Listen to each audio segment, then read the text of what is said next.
Hello everyone. Hi everyone. So this is Ayush and this is Ashutosh. Ashutosh. We both work together at Godspeed, and today both of us are going to sit with you and show you how two sample APIs for fintech projects would look like building in Godspeed. So one is a system of records where we'll do a transaction, and the second is an e-sign API for a KYC kind of a service. So let's go through how we build this in Godspeed, and in the process, as Ashu will start, maybe you can start installing and creating a project. Yep. In meantime, let me just tell you a bit about what's the special things we are going to observe in this demo is the fourth level abstractions, the fourth generation abstractions that we provide in Godspeed. So why we call Godspeed a meta framework is it's a framework of frameworks to build microservices. Whether in Node.js, Spring Boot, your application should look similar with standardized high-level abstractions and guardrails for tech teams to develop with best practices and keep a maintainable and a neat code over the long run. So here we have created a project and we will install two plugins. Godspeed has a plugin based ecosystem. So two plugins here that we will need for system of records, and the LOS will be a database plugin where we'll use a Prisma data store ORM, and the database is MariaDB in this case. And as well, the third thing is a plugin of our HTTP server where we'll use Express.js as a plugin. And another thing will be calling third-party APIs where we'll use Axios plugin over Node.js to call third-party APIs. So in Godspeed, what we save is a developer's effort, your tech team's effort in doing repeat work, in writing boilerplate. So we go with a configure core code approach, which is one of the four guardrails of Godspeed. The first one is schema-driven development, second is configure over code approach, the third one is security guardrails, and fourth one is a decoupled architecture. So let's have a look at all of this. Here we're installing a couple of plugins, and once these plugins are installed, let's open up a project, Ashu, which we've already set up.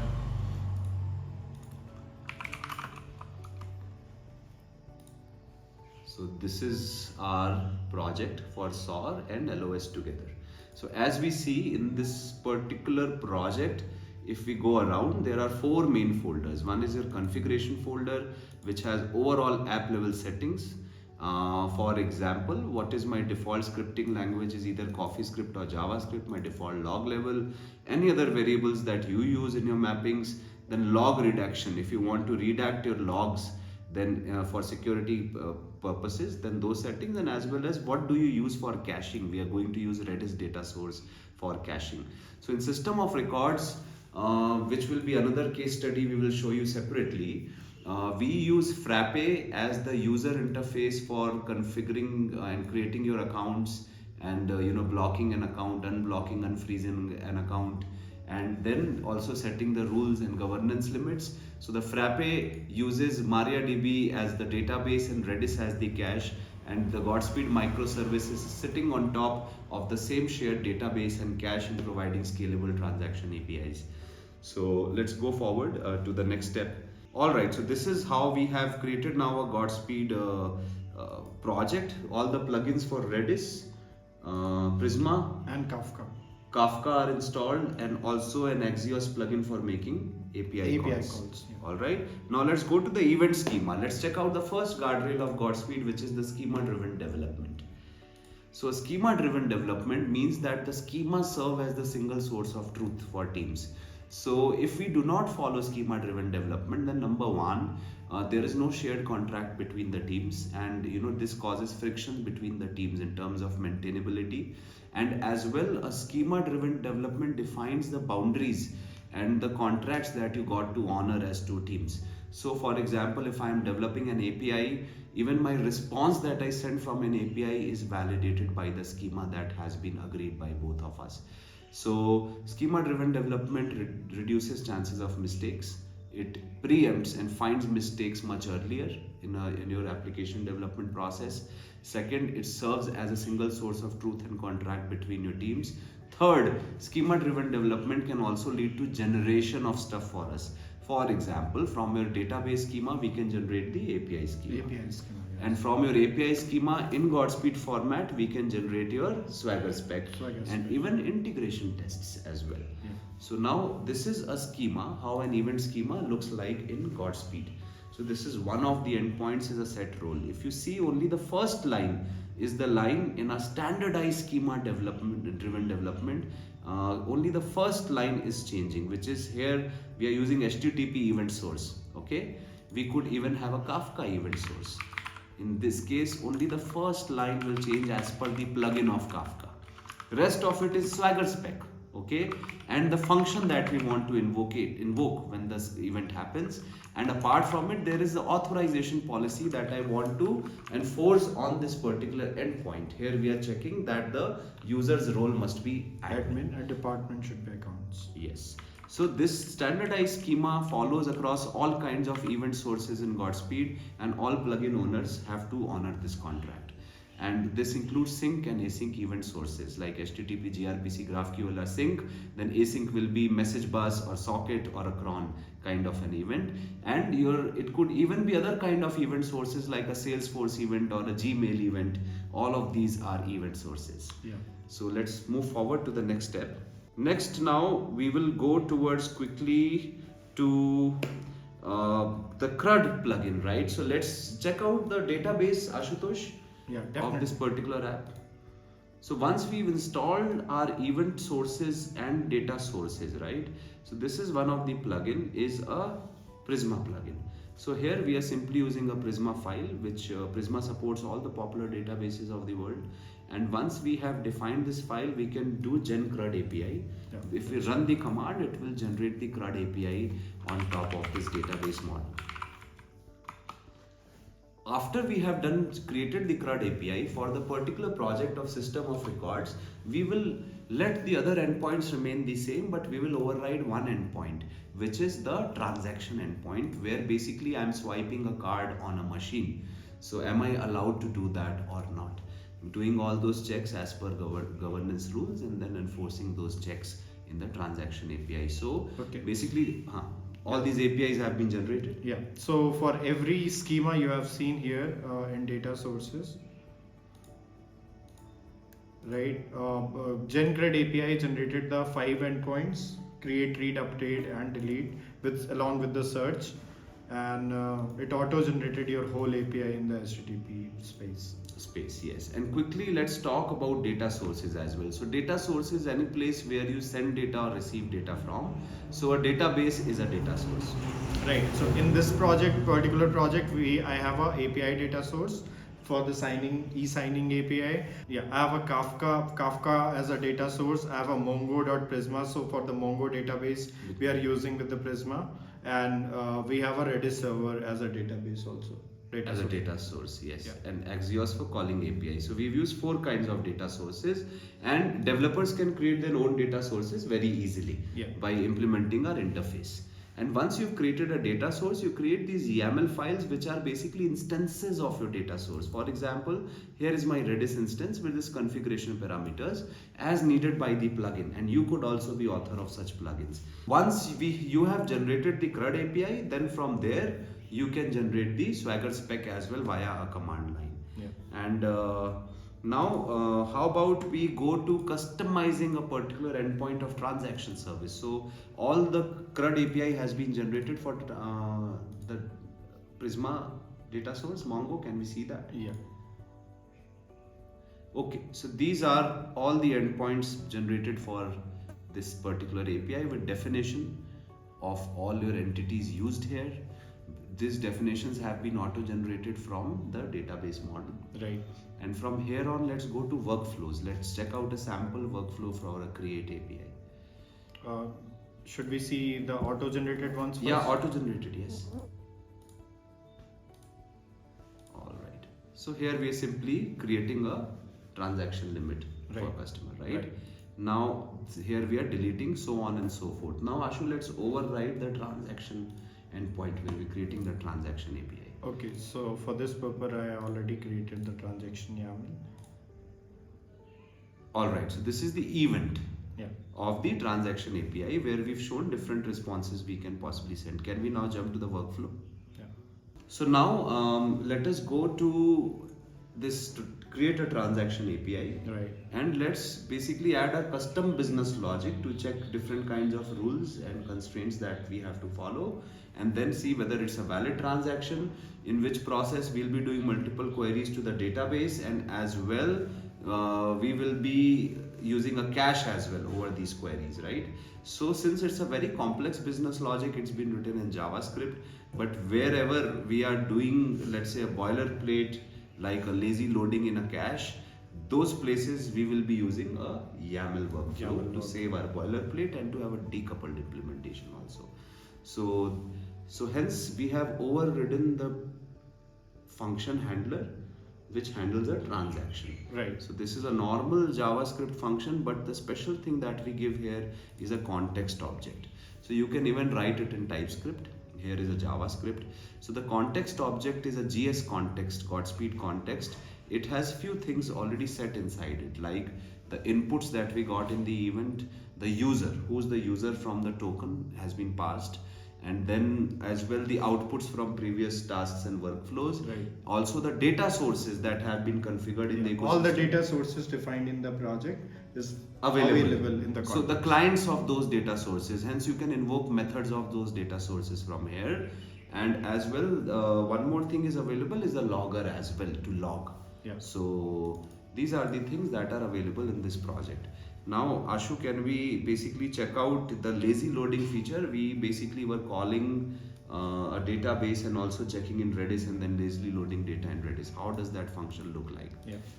So now let's basically go to one of the functions here in the code, which is get transaction limits. Right. Now as we see that, we had to basically use a database client and as well as a Redis client in this, because we are doing lazy loading. First check whether this exists in the cache, and if it does not exist, then get it from the database, then save it in the cache, and then return the value, correct?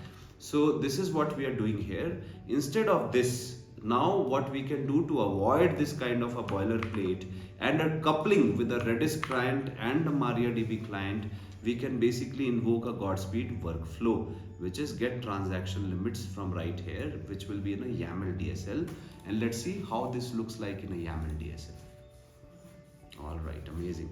So can we minimize the other arguments, Ashu, like on error and all of this? Let's focus on cache. So now let us look at the YAML workflow, which we are calling in place of the pure JavaScript code where we were doing the lazy loading. Right. We will check more features of the YAML workflow, but let us for now focus on the caching feature, which we were doing in the JavaScript.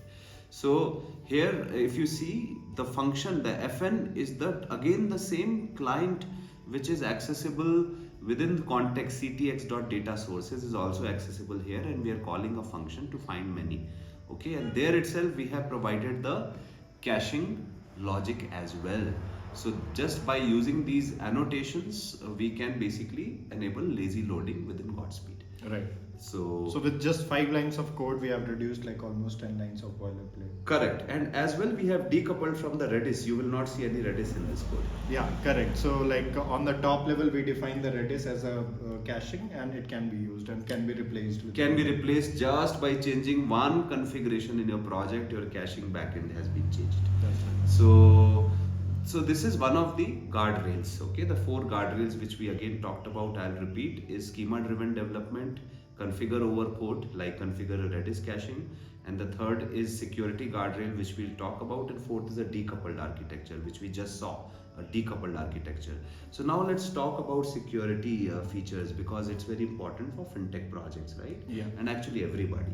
So in security, again, we provide security at 4 levels. The first is the custom environment variable guardrail. So you set all your environment variables in a file called custom environment variables within the configuration folder.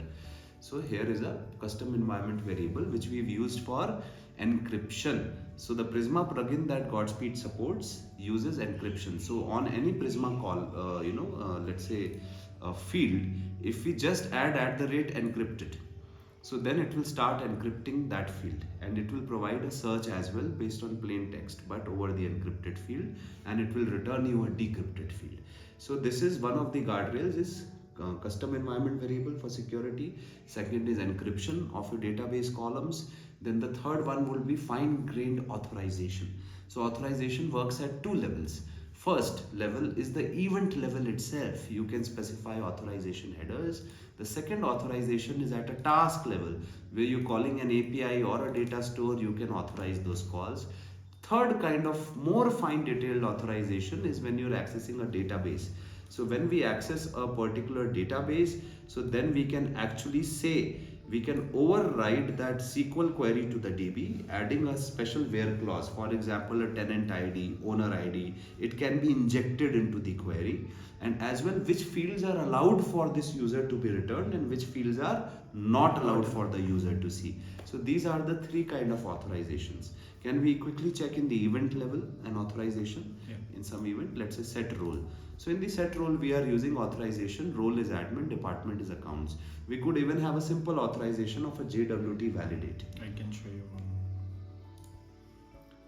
So here we are simply using a validate JWT based authorization. So hence Godspeed allows you also to not just do simple authorizations like JWT validations or a RBAC, ABAC, but it also allows you to write your own custom function for an authorization. For Something example, like this. yes, in authz you could as well provide another workflow or a JavaScript function which returns your response either as a true or false, or returns you the data which has a SQL query modification clause in case of Prisma schema. If you are an author of a schema, you can further have your own custom response supported by you, and the function should return data in that format.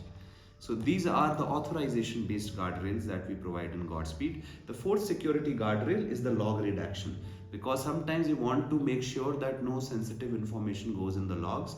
So Godspeed uses the Pinot logger, and we support the standard redact provided by Pinot, where you can provide that which keys in my JSON object should be removed from the log. Yeah. So these keys, for example, the mobile number nested anywhere within the log object will be removed here.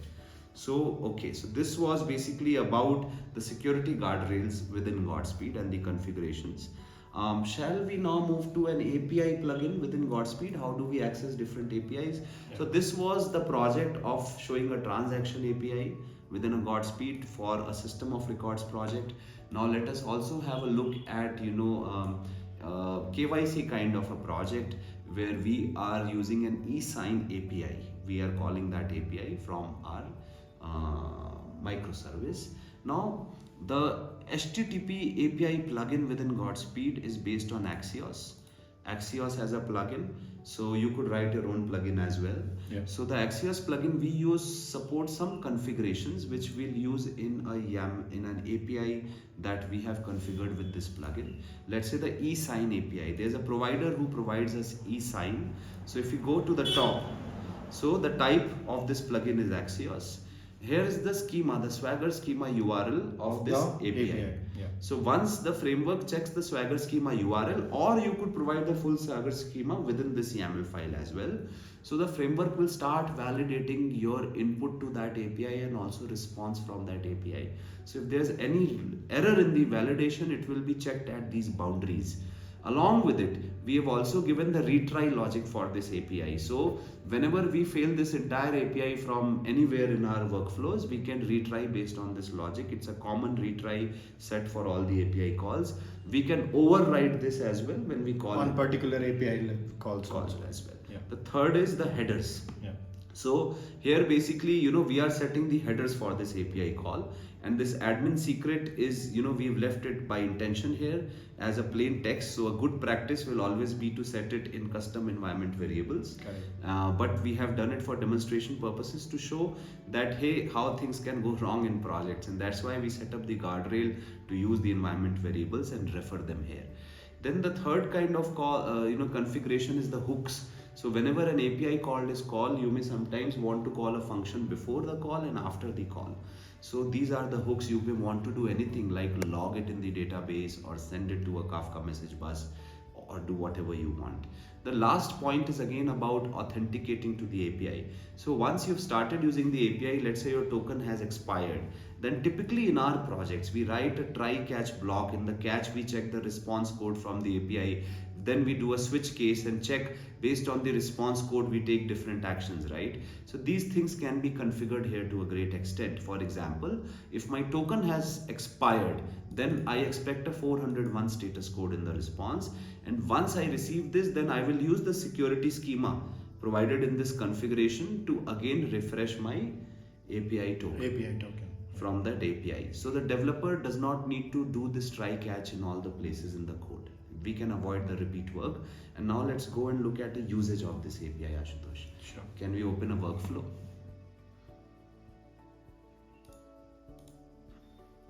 So here is a simple use case where a YAML workflow is being called and we are accessing this API. There's a bunch of things that are happening here, okay? And what is happening here in how many lines of code overall? Around 42 lines of code. And if we write the same function in JavaScript, the same logic, we would take at least 150 to 200 lines. Okay, and it would also be a coupled implementation with the clients we have used. Okay, so now here we have a decoupled and a very precise and concise implementation.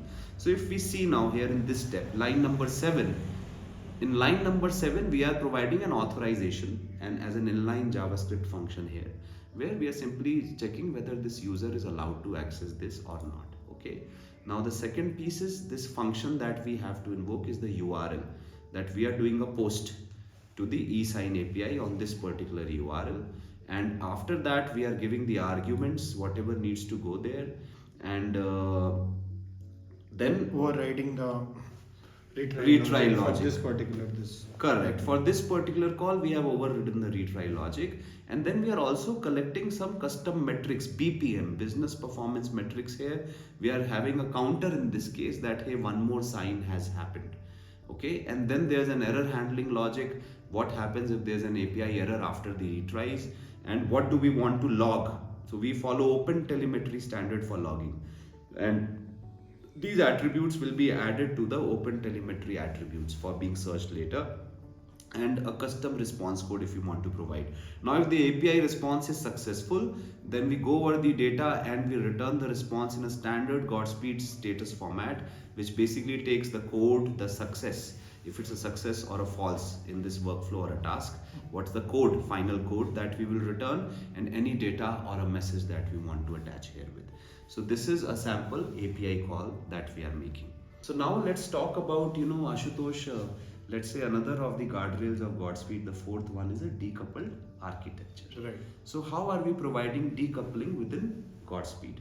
So the first level of decoupling is on the event source level and the data source level. Yeah. So basically event source, for example, we saw the HTTP event source, right? So here we've basically created an event source for Express, right? And this we have exported as an http.yaml. So all the events that we saw in the schema were http.post. Right. Now if we want to simply replace Express with Fastify, then all we have to do is import a plugin for Fastify, and in http.yaml, instead of type Express, we will say type Fastify and change the configurations for Fastify effectively. So once we have changed it to Fastify, changed these configurations as well, we have changed the event source without changing a single line of code anywhere else in our application. Yeah. Right. Similarly, we could do it for a message bus, changing from Kafka to RabbitMQ, so on and so forth. Yeah. I just would like to add one more point here is like if we are in a brownfield project, it's a Node.js Express based brownfield project where we already have a full application. So it's not like for the Godspeed you have to create a new project. You can plug it into an existing project, and for the demonstration purpose, what I have done here is like I created my own plugin which uses the existing Express app, and now I'm using in my HTTP client I can just say brownfield. So what it does is like it will share the same Express instance with the Godspeed. So the new endpoints you are creating, adding it to your API will be through Godspeed, as well as your old code exits side by side.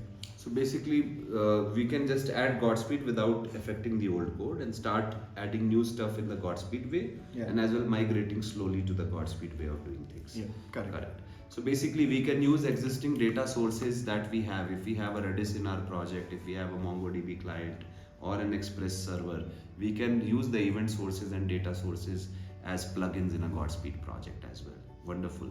Now the interesting thing is that decoupling is also between event sources and workflows.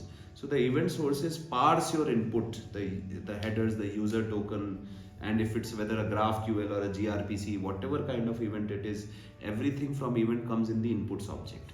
So the code we write is based on the standard inputs format. It is decoupled with the kind of event sources we use. Right. And along with it, the other kind of decoupling we talked about already was caching.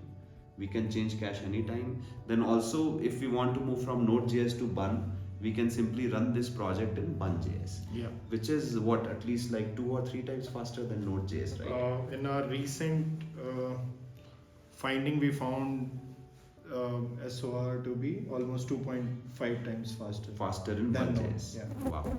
Than Node.js, correct. So then another kind of decoupling is, since we export the telemetry, we export the telemetry signals in open telemetry format, so you can patch in any observability backend which supports open telemetry. So we are even decoupled from that. That's it, yeah. And Godspeed ships as a node module for Node.js and Bun services, and in the Java ecosystem it ships as a jar file. So one more decoupling, a slight decoupling that we have is with the language ecosystem we use as well. Right. So as we are seeing here, at least the configurations in Godspeed are standardized across all the languages. So just in case you want to reuse some configurations, some plugins, you can reuse them across multiple language projects. Right. Okay, and many workflows as well. If you want to reuse a workflow, at least the YAML, most of the YAML except for the inline scripting, which is in JavaScript, and it will change to Groovy. Yeah. In case of Java world, only this particular piece needs to change. Everything can just remain the same. So we are decoupled to a great extent from the language as well. Now same thing we're coming to the frameworks. Whether I use Spring Boot or Spark, the way to do things in Godspeed for developer will not change. Right. So So over the period of time, the project is gonna look same. Yes, across teams, Across multiple languages. across frameworks. Yeah. So this is the kind of consistency Godspeed will bring. And the good thing for this, for developers, is the guardrails the Godspeed provides is it helps the teams think in a certain way with best practices in mind, like schema-driven development. And these guardrails prevent chaos from entering into the project, and they also teach our young developers on what best practices to follow. So these are some of the core benefits of Godspeed. And along with this microservice framework, which we just saw, we also ship a GS Starter Kit plugin. So it is a command line based plugin with which you can consume a Swagger spec and create a basic React project with the scaffolding and also with the store and API connected. Okay. After that, all you need to do is write your components. Another thing we provide is These are called Godspeed DevOps plugins. DevOps plugins. Yeah, so those help you to, like, suppose you have a Godspeed project, so again a command line utility which help you to generate your CI/CD manifest files. It helps you to generate your Helm chart so that you can eventually deploy to K8s clusters and everything. Yes. So basically what we help teams with is, we help you set up your CI/CD automation with Argo CD as the CD tool over Kubernetes and using Jenkins or GitHub Actions for CI. And once your CI/CD has been set up using the command line itself, then the second piece we help set up via the command line plugin of DevOps is the Grafana based observability backend. Stack. Yeah. So basically Grafana comes with Mimir, Loki, Tempo, MinIO. All of this can be installed based on your requirements by a templating based plugin that we have created for Grafana as well. And you can create your own templates and plugins for different kind of installations on Kubernetes that you'd like to do. So essentially the Godspeed ecosystem helps not just create microservices but set up your whole platform. So with your essential services like CI/CD automation, observability, you can even install Kafka or any other common kind of service that you want to install. And on top of it, you can run Godspeed microservices, but your platform is independent of Godspeed, right? It's decoupled again. So you can install any kind of a project or a service, including your brownfield projects, using Argo CD and run them on a Grafana based backend. Right. And our Grafana backend also comes with pre-configured dashboards.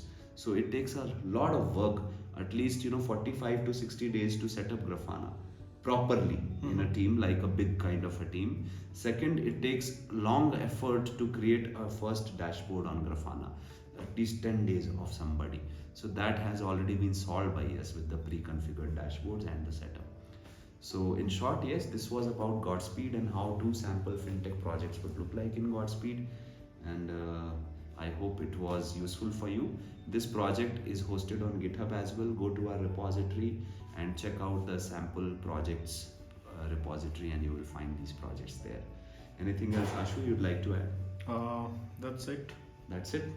So with this, we have demonstrated that how easy it is to use Godspeed, how simply you can configure things following best practices and guardrails, and have a standardized implementation which reduces your repeated effort and reduces boilerplate and saves your team's time and productivity and helps you be maintainable and agile over the long run.